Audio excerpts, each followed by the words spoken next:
Un saludo fraterno a todos nuestros amigos y hermanos que siempre están en sintonía de este canal con la finalidad de estudiar el texto bíblico de la lección de escuela sabática.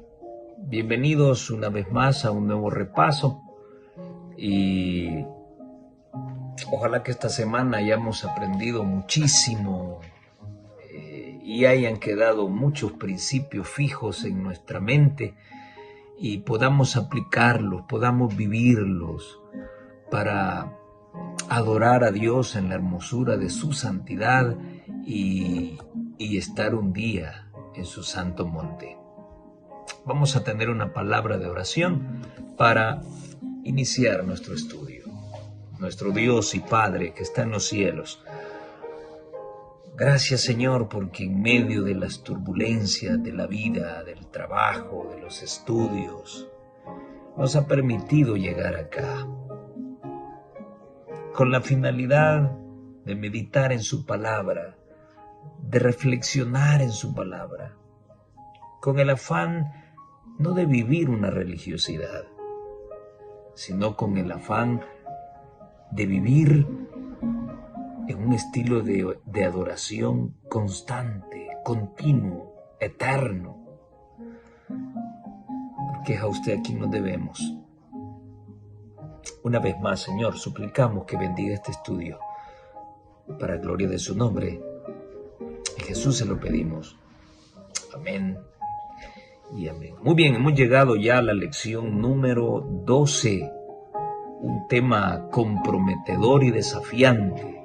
Adoración sin fin. Sin fin. En medio de los estilos de adoración que están entrando a la iglesia y contaminando nuestra iglesia, yo siempre refiero a la gente a que medite en Apocalipsis 4 y 5, que es precisamente donde se centra la verdadera adoración en el reino de los cielos. Hace poco comenté un video en donde aparece este cantante evangélico que a criterio personal fue el que arruinó la música evangélica, el cantante principal de Torrefuerte, me refiero a Marcos Witt, y estaban ahí tocando una alabanza y estaban bailando y haciendo pases de baile como lo hace alguien que se inclina por el género del merengue. Y yo escribía, ¿es así como los ángeles adoran a Dios en el reino de los cielos? Es así como los 24 ancianos muestran su adoración a Dios. Si tú decides seguir a tu pastor o a tu cantante favorito, porque el estilo de música, porque el ritmo de la música no despierta en ti el verdadero espíritu de adoración, sino que despierta a ti al viejo hombre y te conecta con lo que antes eras y te sientes feliz porque puedes seguir actuando como antes y adorar a Dios. Yo te recomiendo que le eches un vistazo a Apocalipsis 4 y Apocalipsis 5. Además, es la base bíblica que utilizo para demostrar que en el reino de los cielos son 3. Qué importante es la adoración a Dios.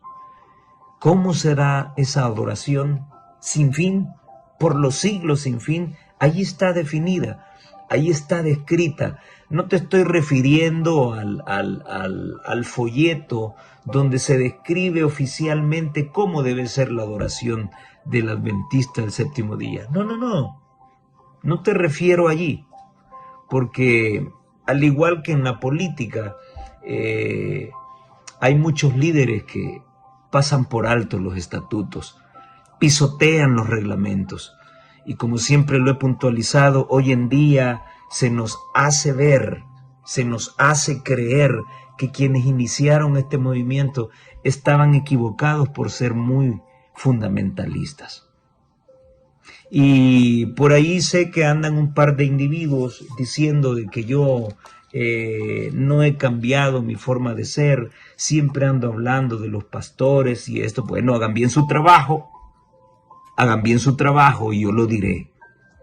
Hagan mal su trabajo y aquí estará este servidor siempre puntualizando lo que no está bien.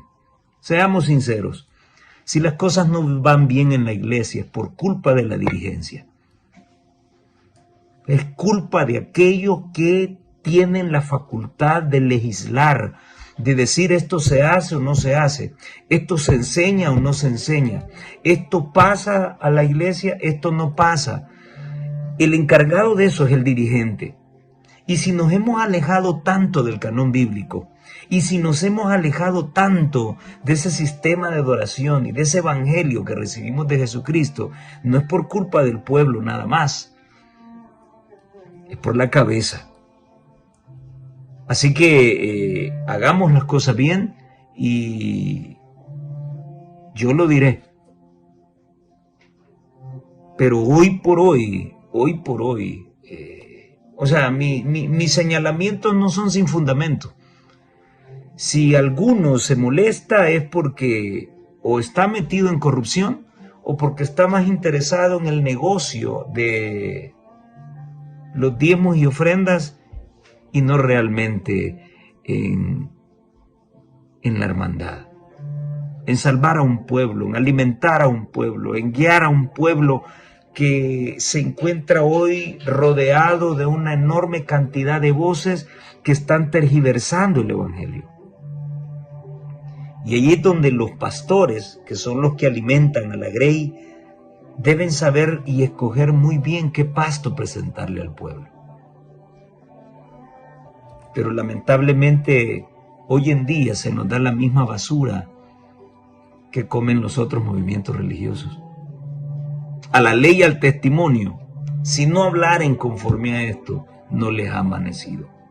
Al Señor cantaré en toda mi vida, dice el salmista en el capítulo 104, versículo 33. A mi Dios salmearé mientras viva. ¿Cuándo debo cantar al Señor? ¿Cuánto debe durar mi adoración a Dios? Toda la vida. Y uno de los grandes problemas del hombre es la constancia. Y uno de los grandes problemas como adventistas del séptimo día es la constancia. Se hace un proyecto y no se le da continuidad. Desde hace cuántos años yo he propuesto una escuela permanente de ancianos, donde puedan entrar chicos a quienes se les ve ese estilo de espiritualidad, así como Samuel, y se les puede entrenar en cómo gobernar la iglesia, en cómo dar Santa Cena, un entrenamiento. Pues yo nunca lo he visto, Y hay cosas buenas que se pueden hacer, pero no las he visto. ¿Por qué? No sé. Yo no vivo de eso. Solo propongo una idea. Ahora, si alguien no la hace porque no la propuso él, sino que alguien que no debía, pues ese ya es otro problema. Pero hay tantas cosas que se pueden hacer para tener líderes consagrados.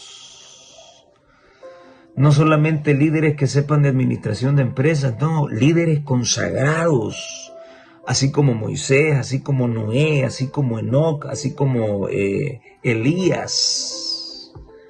Necesitamos pastores así hoy en día. No quiero ser pesimista al decir que no hay, sí hay, pero es como encontrar una aguja en un pajar. El verdadero ministro de Dios casi siempre cae mal, porque dice la verdad. Yo no soy ministro del Evangelio, soy un laico, y por decir la verdad caigo mal, pero sé muy bien que el precio de eso es el desprecio. El precio de decir la verdad es el desprecio, la persecución, la difamación y hasta la muerte. Hoy se le debe enseñar a la iglesia, y qué bueno que la autora de la lección nos lo dice y nos recuerda a través del Salmo 104 que toda mi vida debo cantar a Dios y debo salmear su nombre mientras yo viva. Ahora, el Salmo 116:12 es un gran desafío. ¿Cómo voy a pagarle al Señor todos los beneficios que ha hecho conmigo? Y estoy hablando de mí. No sé tú. Pero ¿cómo yo podré pagarle a Dios tanto? Bueno, la respuesta es inevitable, dice la autora. Dedicar la vida a ser fiel a Dios. Y aquí viene el problema, porque no somos consecuentes. Se levanta un proyecto lindísimo en la iglesia, pero con el tiempo cae. Y nos parecemos mucho a los políticos. Hay un cambio de gobierno, el nuevo gobierno que viene no le da consecución a las buenas cosas que se hacían anteriormente. Lo mismo pasa dentro de la iglesia.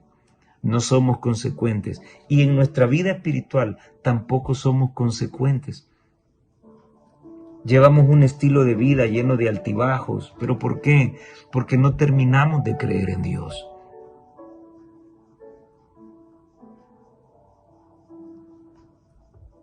Dice la autora que Israel no era simplemente una nación. Era la congregación del pueblo de Dios. Israel debía alabar a Dios y dar testimonio de Él a las demás naciones. Porque el deseo de Dios es que todo el mundo conozca quién es Él. Y que el mundo sea parte de la iglesia. Que el mundo entre a la iglesia, pero para que cambie el mundo. No para que el mundo entre a la iglesia y haga cambiar a la iglesia. Dice la mensajera del Señor en Ministerio de Curación, páginas 68 y 69, no debemos limitar la invitación del Evangelio y presentarla solamente a unos pocos elegidos, que suponemos nosotros nos honrarán aceptándola. El mensaje ha de proclamarse a todos. Cuando Dios bendice a sus hijos, no es tan solo para beneficio de ellos, sino para el mundo. Cuando nos concede sus dones, es para que los multipliquemos compartiéndolos con otros. Todo lo bueno que Dios hace con nosotros es para que nosotros también podamos hacer cosas buenas con el mundo. Pero si hay odio dentro de la iglesia, si hay persecución dentro de la iglesia, si hay disconformidad con aquellos que predican la verdad y se sienten amenazados porque su negocio está amenazado, si nuestra iglesia, nuestras iglesias están llenas de hijos de Elí, ¿qué bendición podríamos ser para el mundo? Si ya no es el mensaje de los 3 ángeles el que hay que llevarle al mundo, y entonces, ¿qué bendición podemos ser para el mundo? La gente de alguna manera conoce a Jesús. Los evangélicos se han especializado en explotar el nombre de Jesús. ¿Quién no conoce a Jesucristo hoy? ¿Quién no ha escuchado de la boca de algún evangélico el poder que Dios tiene para cambiar al hombre? Que Dios amó tanto al mundo que envió a su Hijo para morir en la cruz por los pecados del hombre. ¿Quién no sabe eso hoy en día? Lo que la gente no sabe es cómo adorar a Dios. Lo que la gente no sabe es cómo serle fiel a un Dios tan bueno. Lo que la gente no sabe es cómo comportarse delante de un Dios tan santo. Lo que la gente no sabe es que ese mismo Dios amoroso que lo dio todo en Jesucristo, muy pronto juzgará al mundo y los que no se hayan decidido por Él serán destruidos. Queremos ser parte de un mensaje mentiroso que solo habla de amor, que solo habla de un futuro fortuito y bendecido, pero que no muestra la realidad de que muy pronto las cosas se pondrán peor y la única esperanza, no solo para el cristiano, sino para el mundo, seguirá siendo Jesucristo. Hemos sido elegidos por el Señor para ser la esperanza del mundo. Bueno, eso ya quedará en término personal. Si esperamos que otros cambien, las cosas nunca van a cambiar. Primero que debe cambiar soy yo. La lección del domingo nos ratifica que realmente hay un santuario en el cielo. El Salmo 134 nos invita a levantar nuestras manos hacia el santuario, porque allá está nuestro intercesor.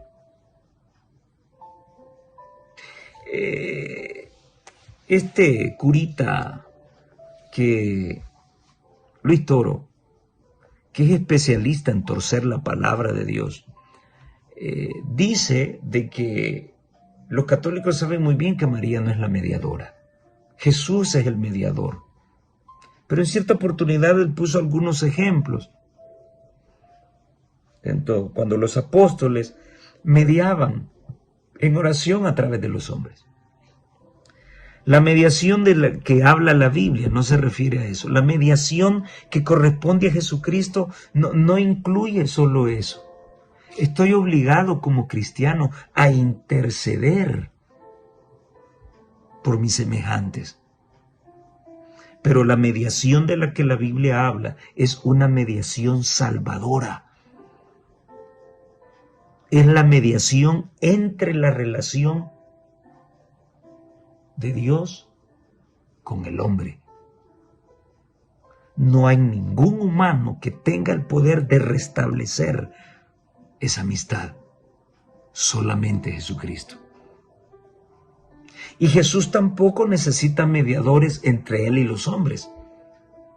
Como muy sigilosamente, uno de nuestros grandes predicadores lo hizo ver en cierta ocasión, hablando de las bodas de Caná, donde decía que la gente muy bien le pudo haber pedido el vino, o haberle dicho a Jesús que el vino, que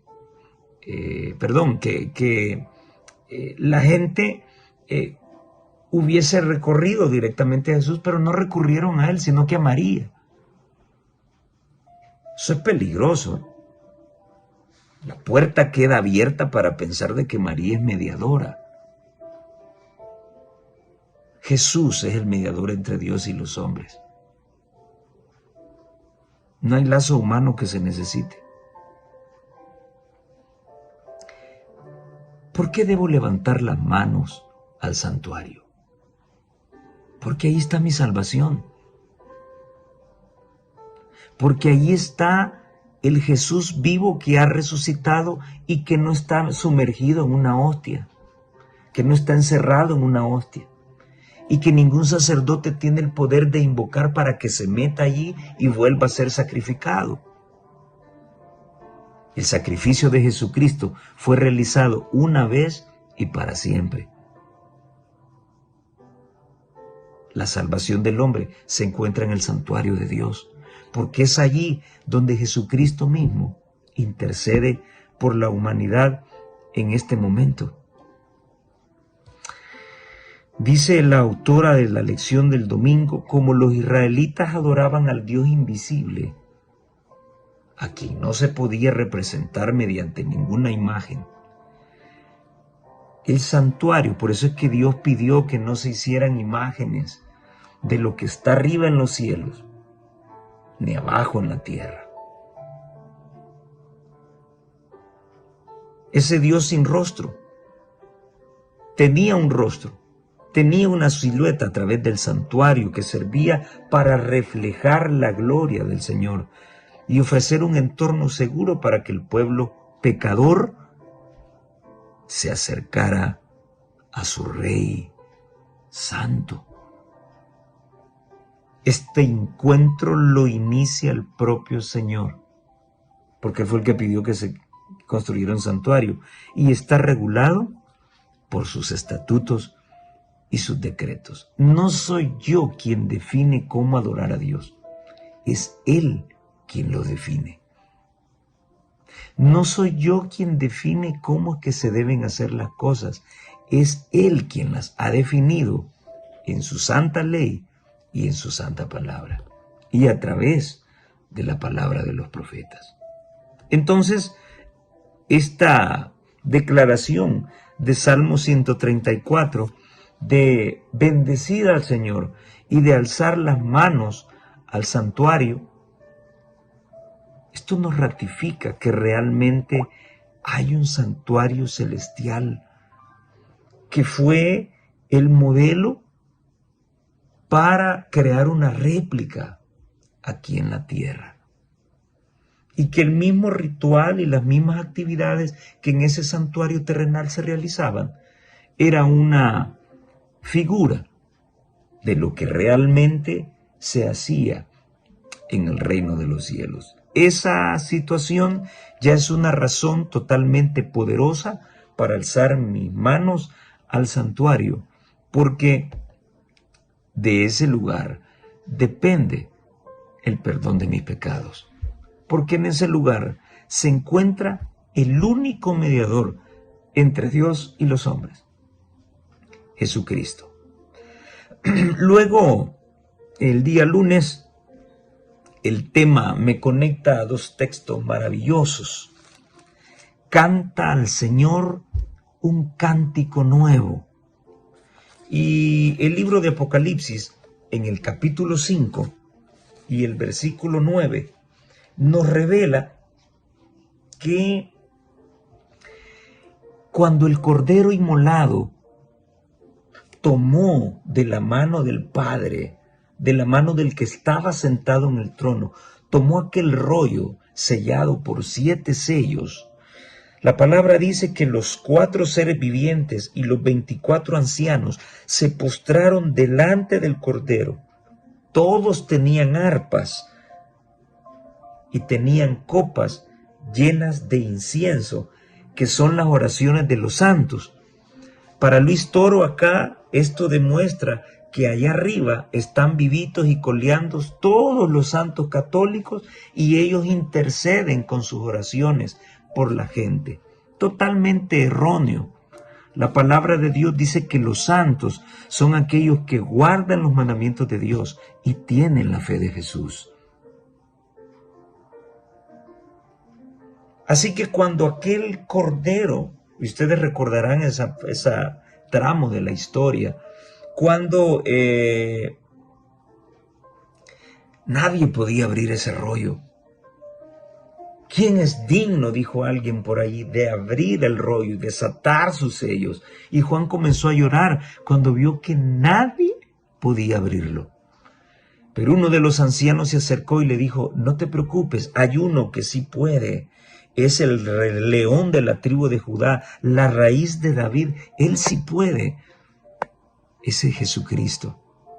Y entonces, cuando Jesús toma el rollo, los 24 ancianos, los 4 seres vivientes, tenían sus arpas y rompen en tremendo estallido y cantan, dice el versículo 9, un cántico nuevo, diciendo: digno eres de tomar el libro y de abrir sus sellos, porque tú, Señor Jesús, fuiste inmolado y con tu sangre nos has redimido para con Dios de todo linaje, lengua y pueblo y nación. Alabado sea el Señor. Un cántico nuevo se canta en el cielo, se cantó en el cielo, Y hay un grupo de personas que también cantará ese cántico nuevo, y son los 144,000, como lo define Apocalipsis capítulo 14 y el versículo 4, hablando de los 144,000, el versículo 3, y cantaban un cántico nuevo delante del trono y delante de los 4 seres vivientes y de los ancianos, y nadie podía aprender el cántico sino solamente esos 144,000 que fueron redimidos de entre la tierra. No hay duda que el cántico nuevo que se entonó por los 24 ancianos y por los 4 seres vivientes, cuando Cristo tomó el libro, el rollo, con los 7 sellos, y ellos cantaron ese cántico nuevo, ese mismo cántico es el que entonarán los 144,000, porque vean que ellos lo cantan delante del trono donde está el Padre. Y delante del trono está el Cordero también, y está el Espíritu Santo representado en el candelabro. Y ahí están los 4 seres vivientes, los mismos que cantaron ese cántico nuevo allá cuando es presentado el Cordero como inmolado. Y ahí están los 24 ancianos también. ¿Qué dirá ese canto novedoso? Nadie puede aprenderlo. Solo esos 144,000. Porque ese cántico habla de su experiencia personal. Ese cántico sin duda hablará de Jesucristo, el Cordero de Dios. Ese cántico hablará de Cristo como el encargado de redimir a su pueblo, de limpiar a su pueblo de sus pecados. ¡Qué maravilloso! Voy a saltarme la parte del martes, porque allí es donde quiero ahondar un poquito. Esa adoración que yo debo a Dios como su hijo, esa adoración y esa fidelidad que debo mostrar a Dios como una forma de agradecimiento por las grandes cosas que ha hecho en mi vida.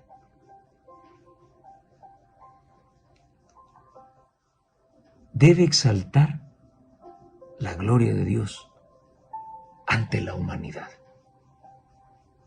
Y recuerden ustedes que el mensaje del primer ángel dice: temed a Dios y dadle gloria.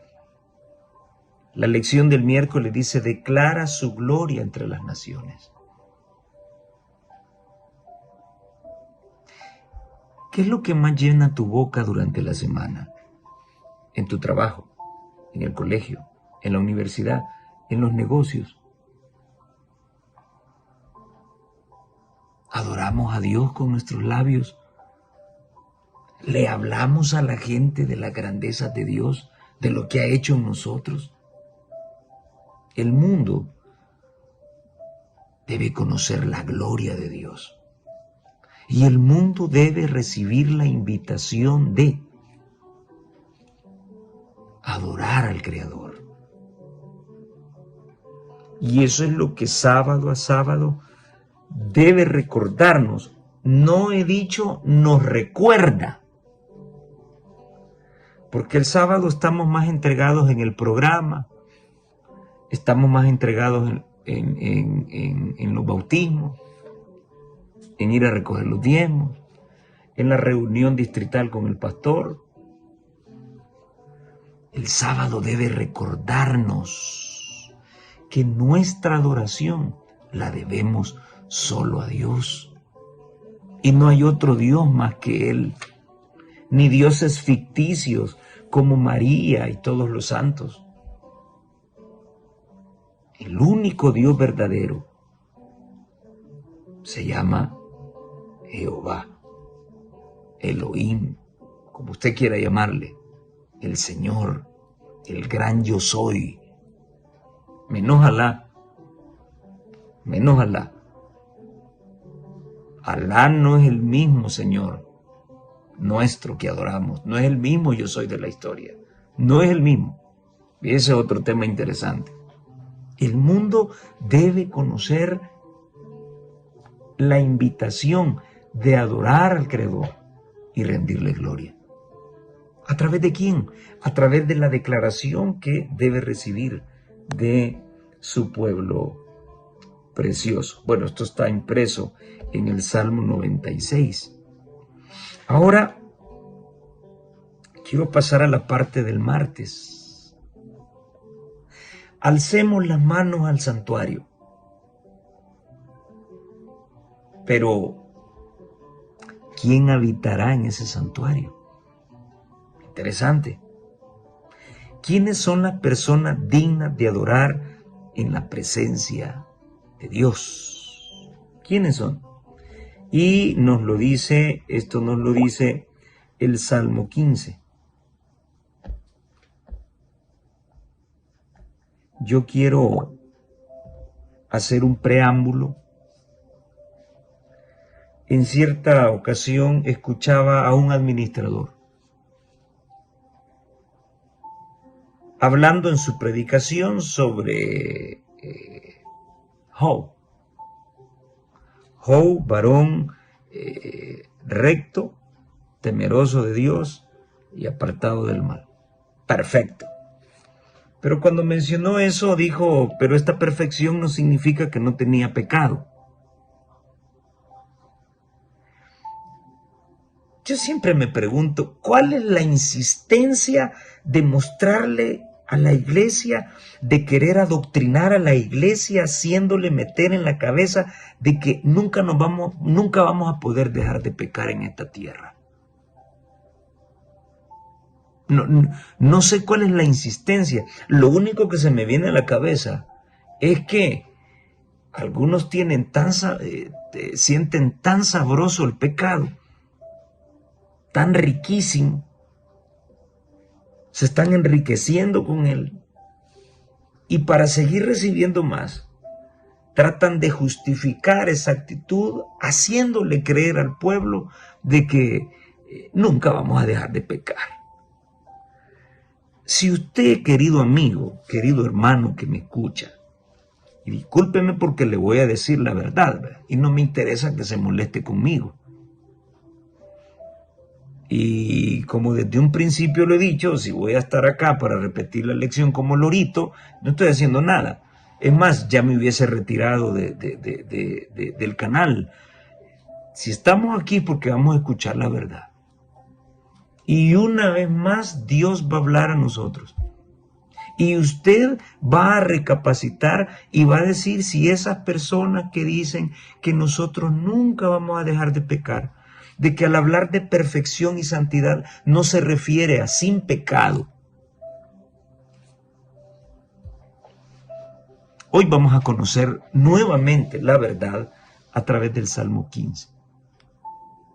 Yo siempre me pregunto una cosa. Cuando una tijera que se usa para cirugía ha pasado por un autoclave para poder ser totalmente esterilizada y poder ser utilizada nuevamente en una intervención quirúrgica, y está envuelta en un paquete especial, la pregunta es, ¿está esterilizada o no lo está? ¿Está limpia o no lo está? Claro que lo está. Si no lo estuviera, estaría descartada. Si no ha pasado por el proceso del autoclave para poder purificarla, para poder desintoxicarla, no se reutilizaría, se desecharía o se esperaría pasarla por el proceso. ¿Por qué nos quieren hablar de santidad, pero con pecado? Pongámosle lógica a esto, y yo creo que no hay necesidad ni de ser teólogo. ¿Puede usted llamarle santo a alguien que está pecando? Discúlpeme, pero si usted cree que sí, entonces usted es católico. Ahí hace poco acabo de leer de que los evangélicos dicen que solo basta creer en Jesús y van a ir al cielo así, que no sé qué, y criticando esa actitud, yo les decía, les escribí ahí, pues sí, pero eso el mundo religioso lo aprendió de ustedes. Para el católico, un borracho, una prostituta que anda en fiestas, fuma, mata, cuando se muere finalmente se va a ir al cielo. ¿Por qué queremos tomar esa falsa doctrina y metérsela a la iglesia? ¿Por qué puedo hablar de santidad, pero siempre incluyendo el pecado? Entonces no hay pureza. Si usted ha metido una camisa blanca en un detergente y está blanca, blanca, blanca, si usted sigue diciendo de que tiene manchas, usted está loco. Si está viendo la camisa blanca, revés y derecho, ¿cómo usted va a hablar de santidad y va a seguirla vinculando con el pecado? ¿Cómo usted va a hablar de perfección y va a decir, sí, pero perfección no significa libre de pecado? ¿Y entonces qué es? Bueno, el Salmo 15 nos lo va a decir. Jehová, ¿quién habitará en tu tabernáculo? ¿Quién?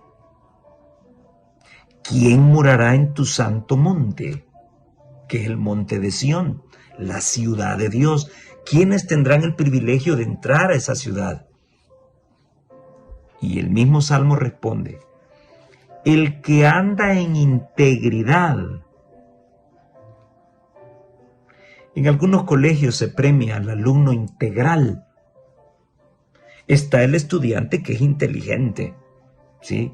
Pero no participa en ninguna actividad, no sabe hablar en público, no es líder, es inteligente, es brillante y recibe su medalla por eso. Pero hay chicos que están arriba de estos tipos intelectuales, porque no solamente son intelectuales también, son muy inteligentes, sino que son líderes, saben hablar en público, son polifacéticos, saben hacer una cosa y la otra. Entonces se les da una medalla y esa medalla se llama el premio a la integridad. Muy bien. ¿Y qué es algo íntegro? Algo que no tiene errores, algo que no falla. ¿Cómo usted va a hablar de integridad si le falta algo a esa cosa, a esa persona o a ese objeto? No puede hablar de integridad.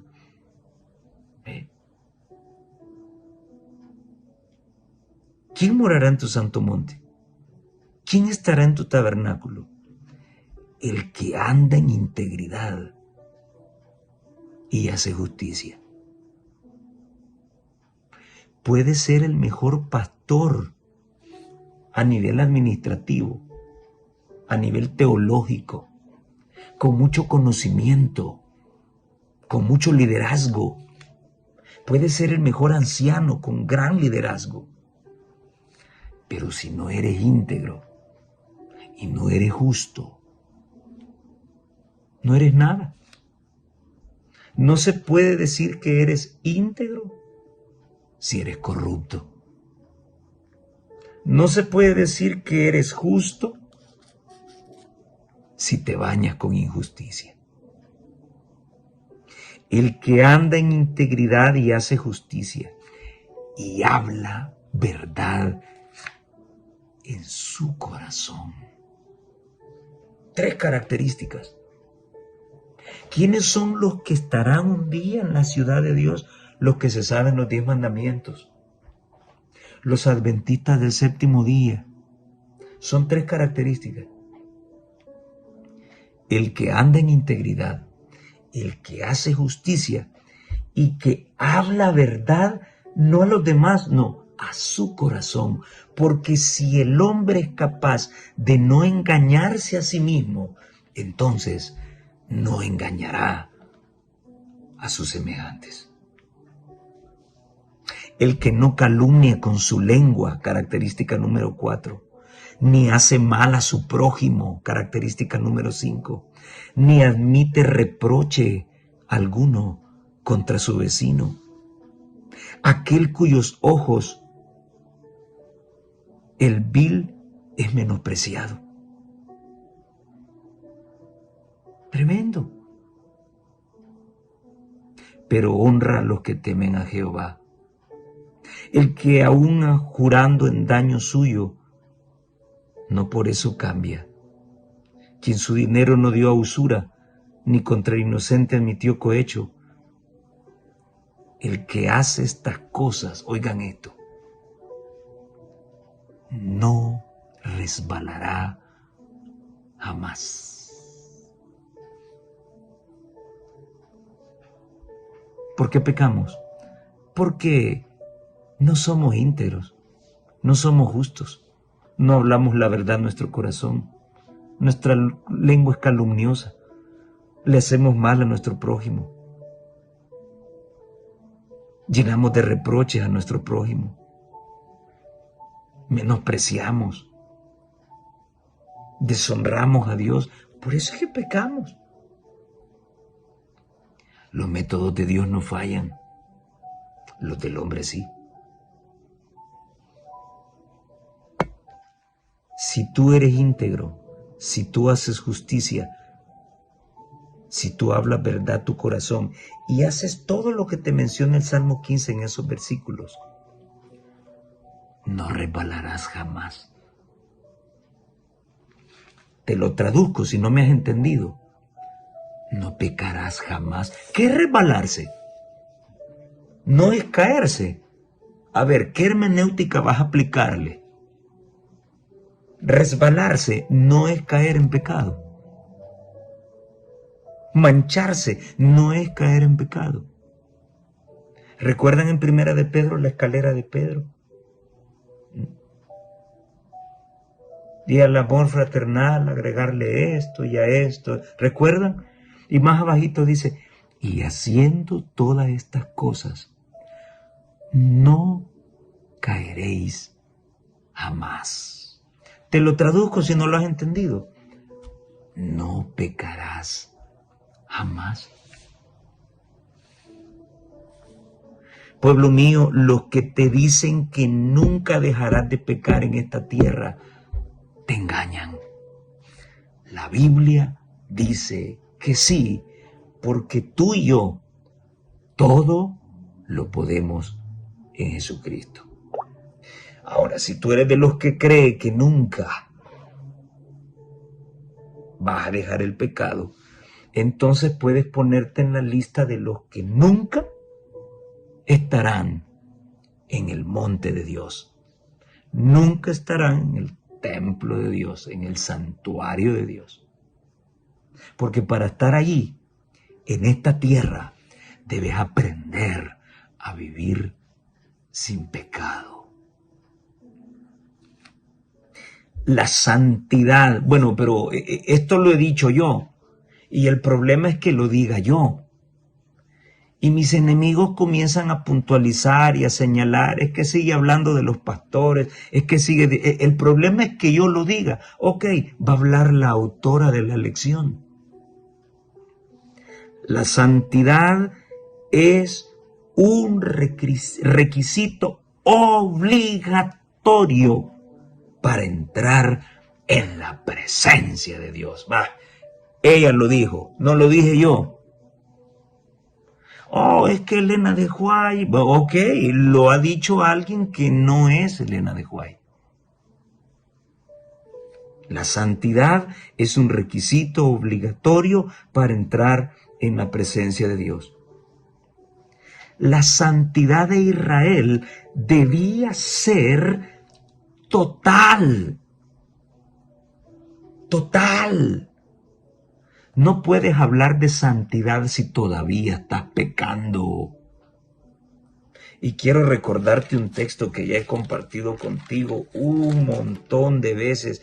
Primera Tesalonicenses, capítulo 5, versículo 23. Y el mismo Dios de paz os santifique por completo.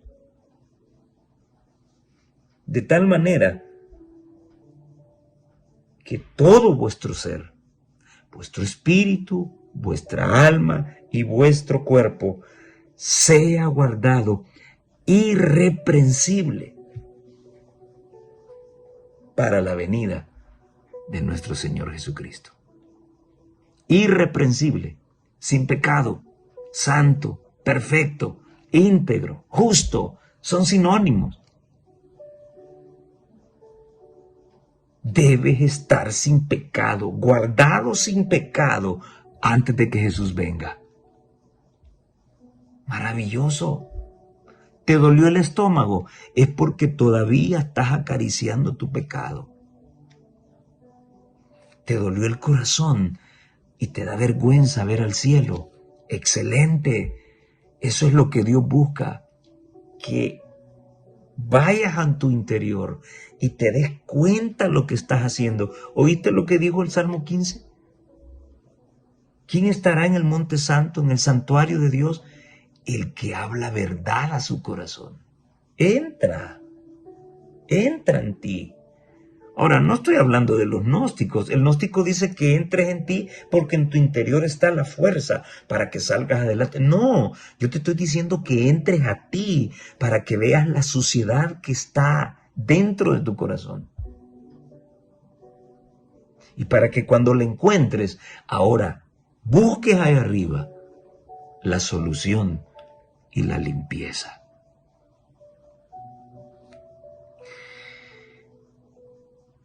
La santidad de Israel debía ser total, debía unir la adoración con la ética y debía ejercerse en todos los aspectos de la vida, todos. La ley fue dada al pueblo de Dios para permitirle alcanzar su mayor potencial, vivir como un reino de sacerdotes. Ok, para los que enseñan de que nunca vamos a dejar de pecar y que al hablar de santidad no significa estar libre de pecado. Ahora te pregunto algo a ti, sea quien seas. Y entonces quiere decir de que el sacerdote que oficiaba en el Yom Kippur era santo, pero era un pecador. ¿Cómo era el asunto ahí? Tenía que ir completamente limpio, sin pecado, porque iba a mediar entre Dios y el hombre. Tú conoces muy bien la historia. Llevaba campanitas alrededor de su vestido, porque si había un pecado oculto y se presentaba delante de Dios para interceder por el pueblo, ahí nomás quedaba muerto. Ni una mancha de pecado debía haber en el sacerdote, porque él era una representación de Cristo, nuestro verdadero sumo sacerdote. ¡Ay, mi hermano! ¿Cuántos pastores serían chamuscados hoy en día delante de la presencia de Dios si oficiaran el Yom Kippur en el lugar santísimo? ¿Cuántos ancianos de iglesia con pecados ocultos oficiando Santa Cena, cuántos caerían en pecado? Yo estaría tostado, refrito.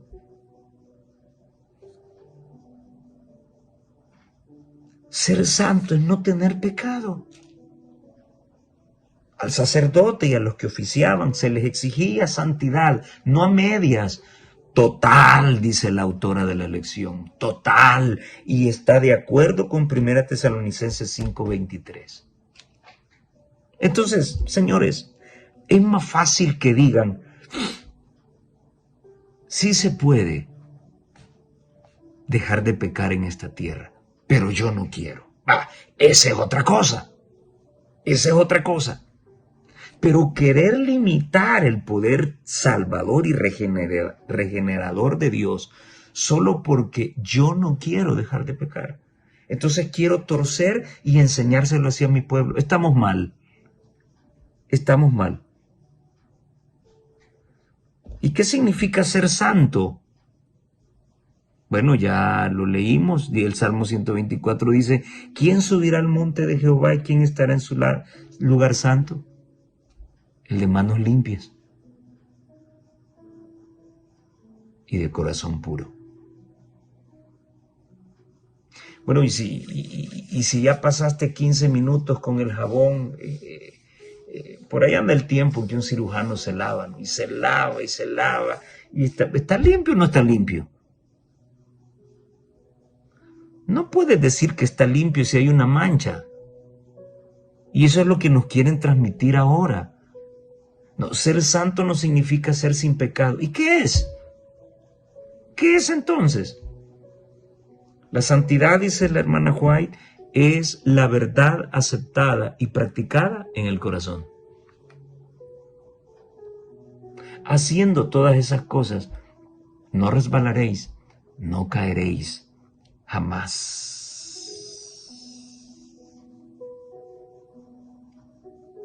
Ser perfecto es ser santo, es ser sin pecado.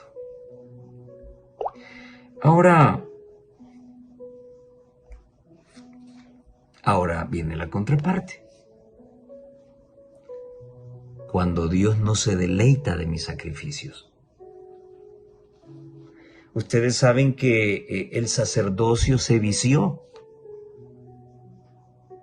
Así como un pastorado puede llegar a viciarse también. Un ancianato puede llegar a viciarse. La gente ya no criaba al cordero. La gente lo compraba en el templo. Y esa no era la intención. El pecado se comenzó a ver como una cosa de poca monta, sin importancia. Así no importa el pecado que cometas, saca tu billetillo y compras el cordero y vas y... Eso se convirtió en una rutina. La gente llegaba sin haberse arrepentido, sin haber contrición en el corazón, sin haber descubierto que se había ofendido a Dios.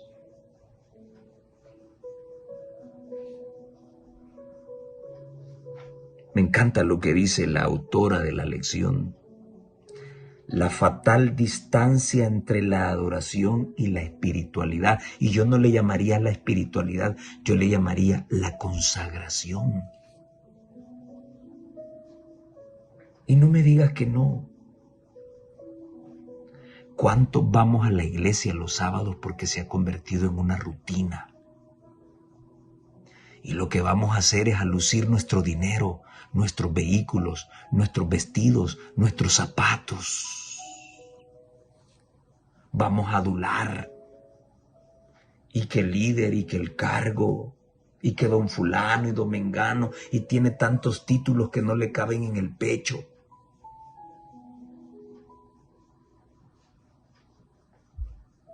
El sábado a quien menos vamos a ver es a Dios. Y no me digas que no, llámame como quieras, llámame como quieras, llámame como quieras. Pero solo te voy a lanzar un desafío. Si lo que estoy diciendo es una mentira, entonces dime, ¿cuántos hermanos llegan los miércoles a la iglesia? O al culto de domingo o de lunes. ¿Cuántos llegan? La misma cantidad de hermanos que llegan los sábados, llegan los días de semana al culto. Después nos enojamos porque nos dicen sabáticos, pero sí es cierto. Solo los sábados abarrotamos nuestras iglesias. Los días de semana no.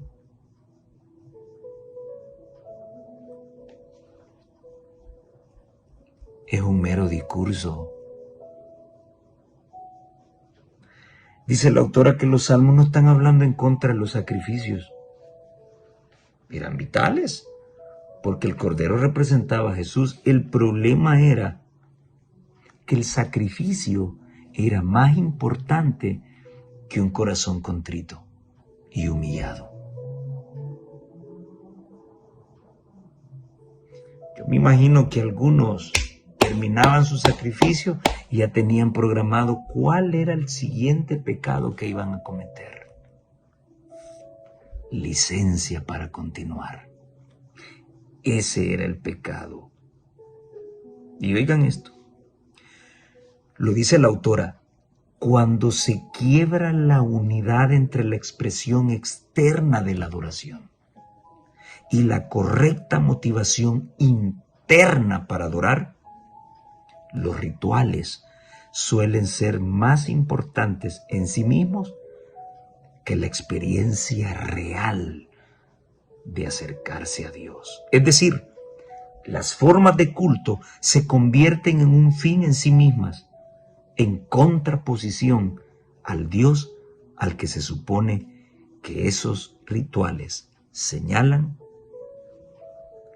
y revelan.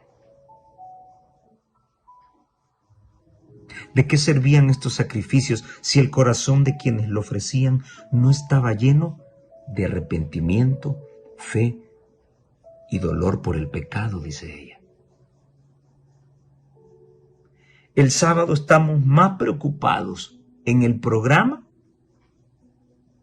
que en adorar al Señor. Estamos tan preocupados en que termine ya el sermón que permanecer más tiempo en el santuario de Dios. A la ligera, a la ligera. Un poquito aquí, un poquito allá, un poquito religión. ¿Cómo podemos asegurarnos de que nosotros como adventistas, con toda la luz y el conocimiento que poseemos, dice la autora, no caigamos en la trampa de pensar que es suficiente solo con conocer la verdad y seguir los rituales de la verdad? Vaya, señores, lo dijo ella, no lo dije yo. El problema es que yo lo diga.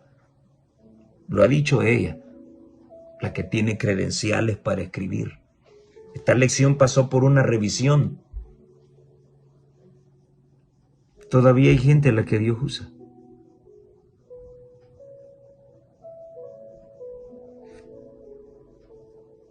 Muchos dan su diezmo y ofrenda, pero no es diezmo y ofrenda. Es una indulgencia para seguir pecando. Y quiero retomar una frase que escuché hace mucho tiempo.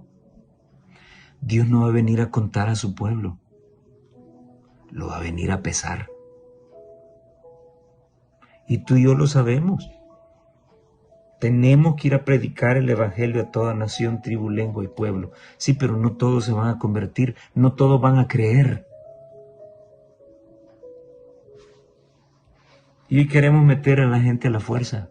¿Por qué? Porque nos interesa su corazón o nos interesa su bolsillo. Esa es la realidad. Esa es la realidad.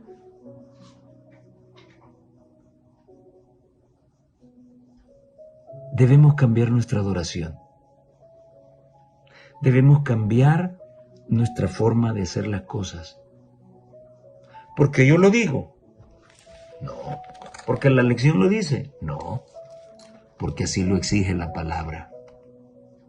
Si tú quieres estar un día en el santo monte de Dios,